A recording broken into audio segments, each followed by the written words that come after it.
دیکھیے ہمارا دین جو ہے دین اسلام یہ آفاقی دین ہے۔ دین اسلام سب سے پہلے انسانیت کو شرم و حیا کی تعلیم دیتا ہے، جو ناچ نغموں کو پسند نہیں کرتا ہے، بلکہ قرآن مجید نے اس کے لیے سورہ لقمان میں لہو الحدیث کا لفظ استعمال کیا ہے، یعنی اس کھیل تماشا کو جس میں بے حیائی ہو، بے شرمی ہو،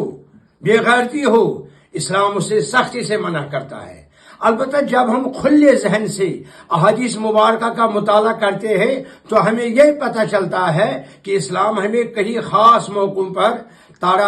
ترانہ، گیت گانا، ڈفلی بجانے کی اجازت دیتا ہے۔ مثلا شادی نکاح کے وقت جب بچے کو ختنہ کیا جاتا ہے، عید کے موقع پر، حج یا عمرہ کر کے واپس آنے پر، یا دلہا دلہن کو رخصت یا استقبال کرنے پر، ان جیسے موقعوں پر گانا، ترانہ، ڈفلی کا استعمال کرنے میں کوئی حرج نہیں بلکہ جواز ہے۔